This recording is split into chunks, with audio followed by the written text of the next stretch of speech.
بسم الله الرحمن الرحيم. السلام عليكم ورحمة الله تعالى وبركاته. هذا اليوم إن شاء الله سنقوم بحل تمارين خاص بالأعداد المركبة، وتابع أيضا دوما إلى المراجعة لتحضير الجيد لشهادة البكالوريا، حيث يقول التمارين: حل في مجموعة الأعداد المركبة المعادلة أن زد زائد 1 ناقص زد 3 ضرب زد مربع زائد 2 زائد 4 يساوي الصفر. ونعتبر أو المستوي مزود إلى مع المتعامل المتجانس. أعطاني بعض النقاط: زد أ زد بي زد سي. أعطاني قال لي أنه بين أن زد بناقص زد أ يساوي إضرب زد سي ناقص زد أ، ثم استنتج نوع المثلث سواء قائم ومتساوي الساقين أو واحسب مساحة المثلث. أنا أحسب مساحة المثلث، نطبق قانون مساحة المثلث واكتب على الشكل جبل الاعداد المركب ال، حيث انه ال زد سي ناقص زد ا على زد سي. ايضا بين انه ال يساوي جذر 6، نفتح قوس كوسينوس بي على 12 زائد كوسينوس بي على 12، وفي الاخير استنتج القيمه المضبوطه الى طونجونت بي على 12. اذا حل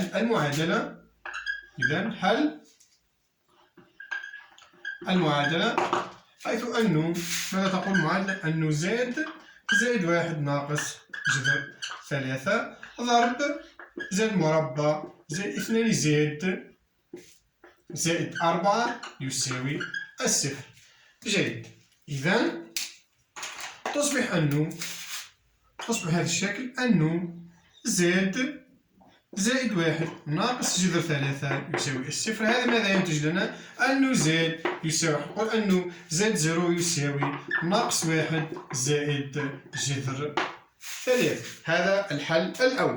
نأتي إلى المعادلة الثانية، حيث أنه زد مربع زائد 2 زائد 4 يساوي الصفر. في الحالة هذه أني نحسب أنه دلتا يساوي بمربع ناقص 4 في الأ في السي. إذا دلتا ماذا يساوي؟ بمربع تساوي 4 ناقص 4 في الأ هي الواحد في السي هي 4، هذا يساوي ناقص 12. و12 ماذا يساوي؟ يساوي 12 في إي مربع، حيث أن أوميغا ماذا يساوي؟ الجذر التربيعي ل 12 إي مربع، هذا يساوي 2 جذر 3 في الإي.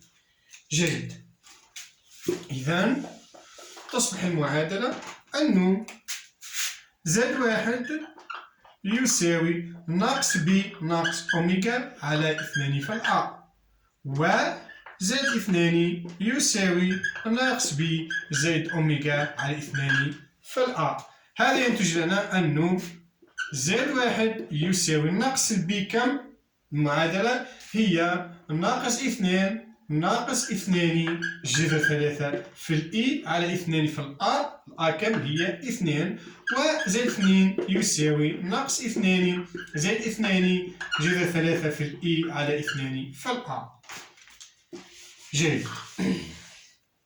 تصبح أنه زد 1 يساوي، راح نختزل 2 مع 2 مع 2، تصبح أنه ناقص 1 ناقص جذر 3 في الإي، وزائد 2 يساوي ناقص 1 زائد جذر 3 في الإي. تصبح أنه مجموعة الحلول الإس ماذا يساوي؟ يساوي زد 0 وزد 1 وزد 2. هذا فيما يخص حلول المعادلة الأولى. إذا السؤال الثاني، الجزء الثاني أن المستوي المجاوز مع المتعامل المتجانس أو إي في، نعتبر النقاط A B C. بين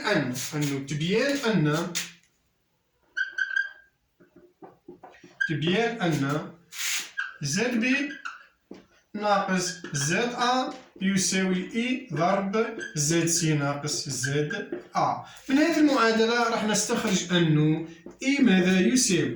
يساوي زد بي ناقص الزد أ على زد سي ناقص الزد أ. راح نعوض قيمة البي بزد بي، نعوض قيمة الزد أ ونعوض قيمة الزد سي وزد أ، وهل نتحصل على إي أم لا؟ يساوي، ندير كسر زد بي كم؟ هي أنه ناقص 1 ناقص إي جذر 3 ناقص زد أ تصبح زائد 1 ناقص جذر 3 على زد سي هي مرافق زد بي، تصبح ناقص 1 زائد إي في جذر 3 ناقص زد أ بالزائد، تصبح لهذا الشكل. إذا يساوي تروح ناقص واحد مع الزائد واحد وناقص واحد مع الزائد واحد، تصبح أنه ناقص إي في جذر ثلاثة ناقص جذر ثلاثة على إي في جذر ثلاثة ناقص جذر ثلاثة. راح تروح جذر ثلاثة مع جذر ثلاثة وجذر ثلاثة مع جذر ثلاثة، تصبح أنه يساوي أنه ناقص إي ناقص جذر ثلاثة ناقص واحد والإي ناقص الواحد. هذا الشكل. راح نضرب في المرافق تصبح أنه ناقص إي ضرب إي زائد الواحد، وهنا ضرب إي زائد الواحد. جيد. تصبح أنه يساوي أنه الإي في الإي ناقص في الناقص زائد تصبح واحد ناقص إي وناقص الواحد. جيد. نعاود أنه ناقص إي في الإي هي واحد، أنه ناقص إي في الواحد هي ناقص إي، وناقص واحد في الإي هي ناقص إي أيضا، وناقص واحد في ناقص الواحد على واحد مربع أو بطريقة أخرى أنه إي مربع ناقص واحد مربع. هذا ماذا يساوي؟ أنه الواحد تروح مع ناقص واحد تصبح ناقص اثنان إي على إي مربع ناقص واحد ناقص واحد أنه ناقص واحد مربع ناقص واحد تصبح ناقص اثنان. نعاود هنا في هذه الحالة أنه إي مربع ناقص واحد مربع، هذا جداء شهير، إي مربع بالناقص واحد ناقص واحد تصبح الناقص اثنان، تروح ناقص اثنان مع ناقص اثنان والنتيجة تساوي الإي. هذا فيما يخص البرهان. ثم استنتج طبيعة المثلث. استنتاج طبيعة المثلث.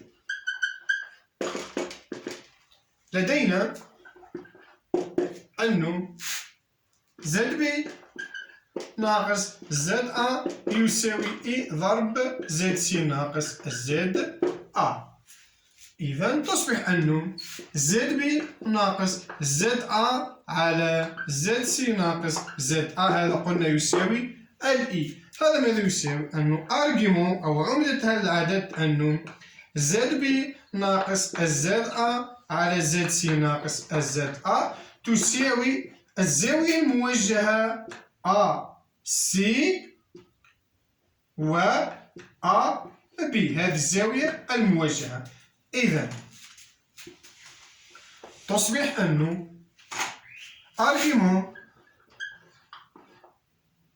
أنه زد بي أنه زد بي ناقص زد أ على زد سي ناقص زد أ يساوي بي على اثنان زائد اثنان ك بي. لماذا؟ لأنه الأرجيمون دو إي يساوي بي على اثنان زائد اثنان ك بي، حيث أنه ك عدد صحيح ينتمي إلى زد. جيد. هذا فيما يخص أنه استنتاج طبيعة المثلث. أنا واش استنتجت؟ أنه من هذه الحالة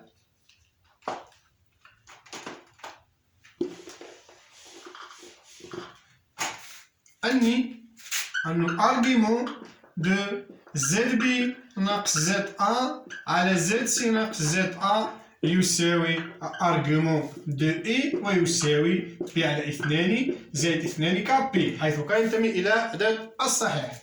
ولدينا أنه أرجيمون أو بطريقة أخرى أنه زد بي ناقص زد أ على زد سي ناقص زد أ، هذه طويلة يساوي طويلة إي. جيد. تصبح أنه زد بي ناقص زد أ يساوي زد سي ناقص زد أ، لأنه طويلة إي يساوي الواحد. جيد. تصبح هذه تصبح أنه الطول أ بي يساوي الطول أ سي. هذه راح نسميها 2 وهذه راح نسميها 1، ومنه المثلث يصبح بهذا الشكل أن طبيعة المثلث من 1 و2 من 1 و2 أن تكون طبيعة المثلث A B C قائم في A ومتساوي الساقين. جيد. واحسب مساحة المثلث. بسيط. إذا راح نحسب مساحة المثلث. إذا مساحة المثلث. كيفية حساب مساحة المثلث؟ حساب مساحة المثلث. أنه مساحة المثلث هذا الشكل، هذا هو المثلث، أنه A B C هذا الشيء يساوي هذا الضلع. جيد. أنا واش راح نحسب الطول AB وراح نحسب الطول AC ونقسم على 2 لأنه مساحة المثلث ماذا تساوي؟ تساوي مساحة المثلث تساوي AB ضرب AC على 2. راح نحسب الطول AB. إذا الطول AB ماذا يساوي؟ يساوي ZB ناقص ZA. ماذا يساوي ZB؟ ZB تساوي ناقص 1 ناقص E في جذر 3 ناقص ZA كم؟ بالواحد زائد 1 ناقص جذر 3. جيد. هذا يساوي أنه ناقص 1 تروح مع زائد 1 تصبح أنه ناقص E جذر 3 ناقص جذر 3 بالطويلة تساوي الجذر التربيعي لهذا مربع هو 3 زائد 3 ويساوي جذر 6. جيد. الآن لقينا تساوي جذر 6. إذا لقيناها تساوي جذر 6. جيد.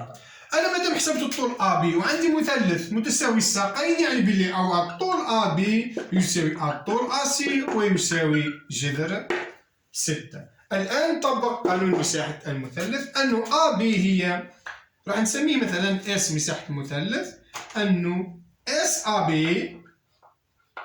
يساوي جذر 6 ضرب جذر 6 على 2. هذا ماذا يساوي؟ جذر 6 ضرب جذر 6 يساوي 6. 6 على 2 ويساوي 3.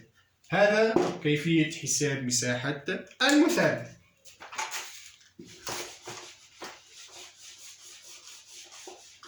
إذا الآن نأتي إلى رقم 2. اكتب على الشكل الجبري العدد المركب A بمعنى الشكل الجبري بهذا الشعر. نحن نعلم أنه Z يساوي X زائد Y. هذا هو الشكل الجبري. أعطاني عبارة راح نروح نحولها إلى الشكل الجبري أنه كتابة L على الشكل الجبري. لا يساوي أنه L يساوي ZC ناقص ZA على ZC. هذا يساوي راح نعوض عادي. ZC كم هي ZB بار يعني أنه ناقص 1 زائد E في جذر 3 ناقص ZA زائد الواحد ناقص جذر 3 على ZC. كم ZC؟ ZC هي مرافق لZB أنه ناقص 1 زائد E في جذر 3. إذا ماذا يساوي؟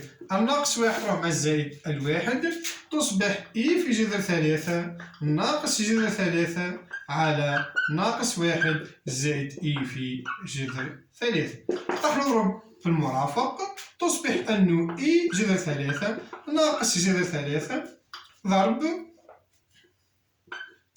ضرب ناقص 1 ناقص E في جذر 3 على ناقص 1 زائد E في جذر 3 ضرب ناقص 1 ناقص E في جذر 3.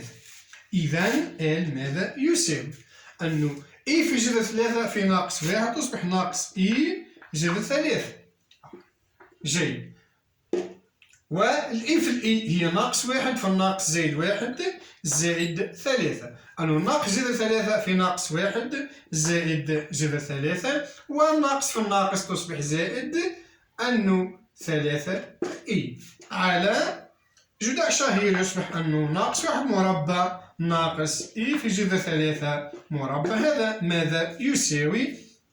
أنه يساوي راح ندير التخيل وحده والحقيقي وحده، تصبح أنه أو 3 زائد جذر 3 هذا هو الحقيقي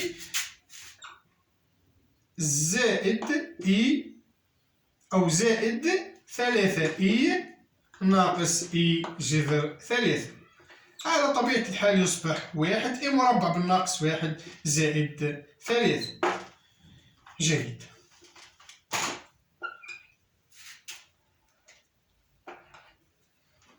إذا راح نحافظ على هذا الشكل لأني نسحقه بعد في التمارين.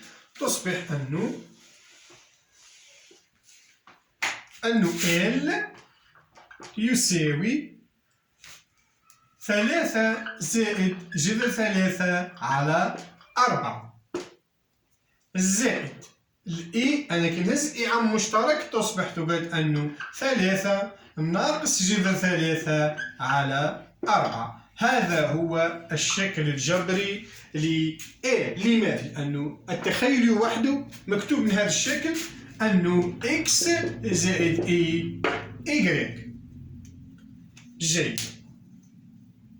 إذا بعدها ما نقول لك أنا كتبت زائد L يساوي زائد C ناقص زائد A زائد C على الشكل الجبري. بعد بين أن L يساوي جذر 6 في كوسينوس بي على 12 زائد كوسينوس بي على 12.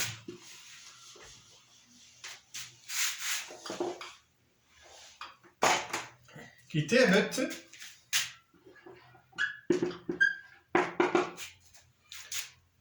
L يساوي جذر 6 على 2 افتح قوس كوسينوس بي على 12 زائد اي سينوس بي على 12. لدينا من هذه العبارة الجبرية راح نحسب الآن راح نجبد الطويلة ونجبد العمدة ونشوف هل يساوي هذا الشكل أم لا. نجيب المعادلة هذه. المعادلة هذه وش يساوي؟ نخرج مثلا جذر 3 عم مشترك تصبح أنه إي ناقص الواحد على ناقص 1 زائد إي في جذر 3. ممتاز. إذا L يساوي راح نروح نحسب هذا راح نسميه زاد مثلا ألفا وهذا البسط المقام يساوي زاد بيتا. جيد. تصبح أنه زاد ألفا يساوي أنه جذر 3 روح نحسب الطويلة. طويلة إي ناقص 1 هي جذر 2. روح نحسب عمدة هذا الشكل.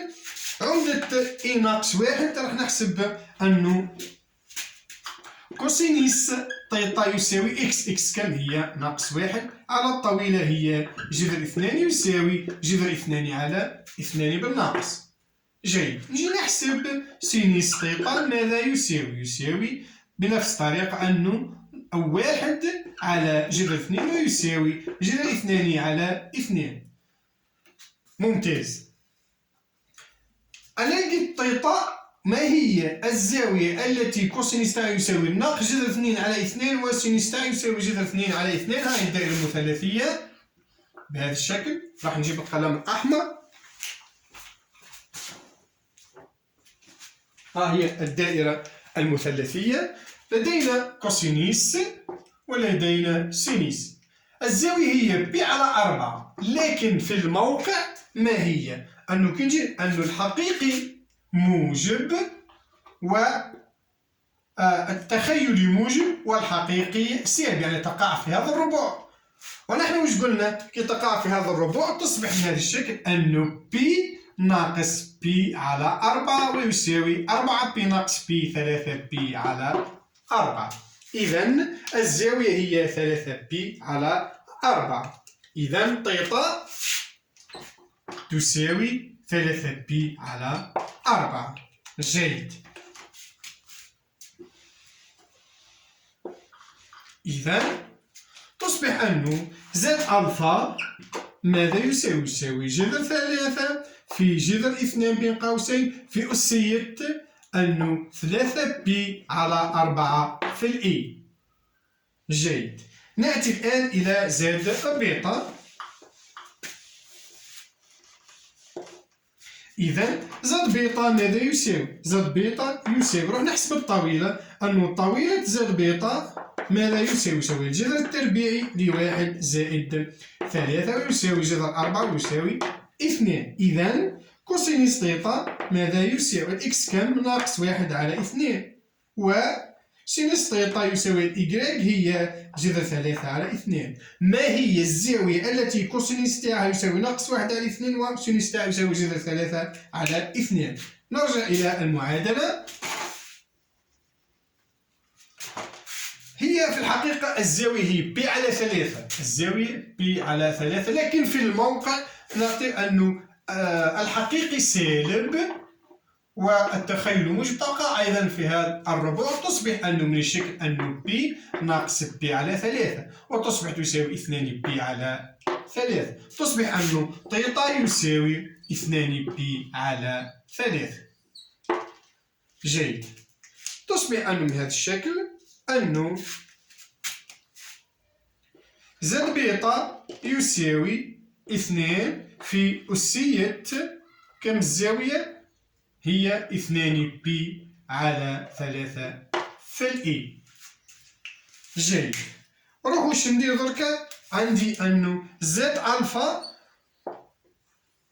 وعندي الزد بيتا، روح نعوضهم في هذا الشكل ونشوف.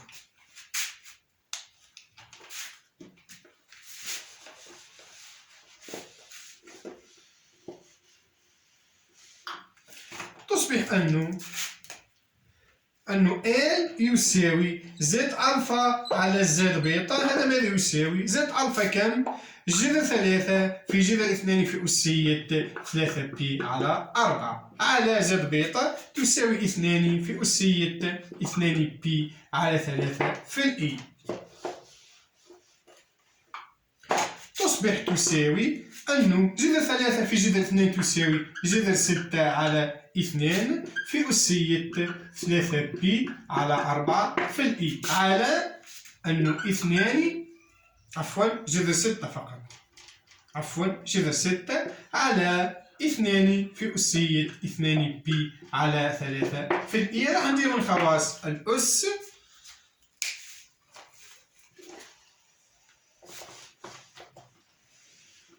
تصبح أنه من خواص الأس أنه L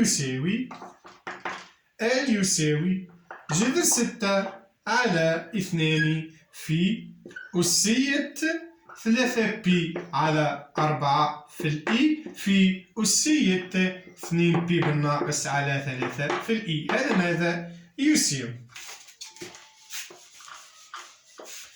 يساوي أنه L يساوي جذر 6 على 2 في أسية، راح نجري الفرق أنه 3 بي على 4 في الإي ناقص 2 بي على 3. هذا ماذا يساوي؟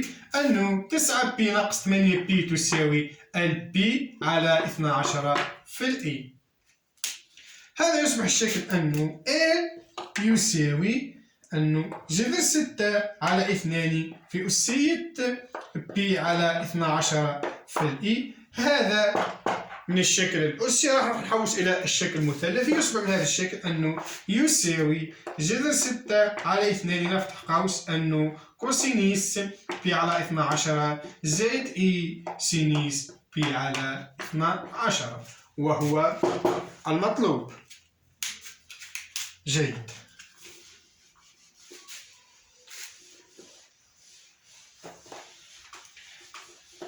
نأتي الآن إلى بعدما بينا هذه القيمة استنتج القيمة المضبوطة لطنجونت بي على 12.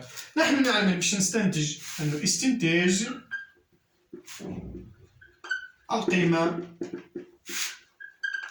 المضبوطة لطنجونت بي على 12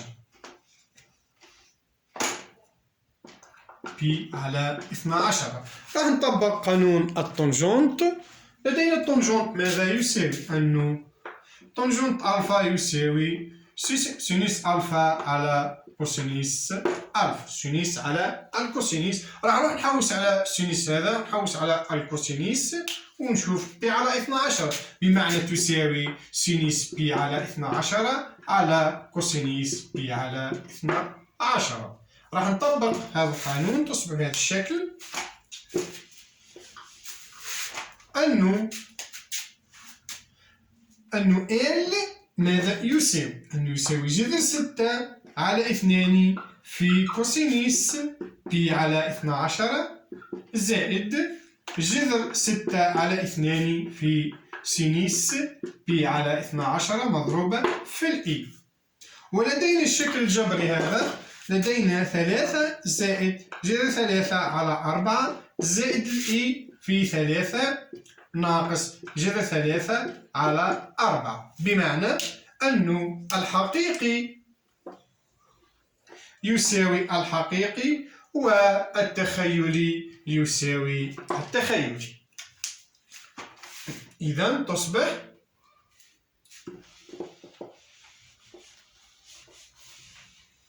من هذا الشكل أنه جذر 6 على 2 كوسينيس بي على 12 ماذا يساوي؟ يساوي الحقيقي وهو 3 زائد جذر 3 على 4.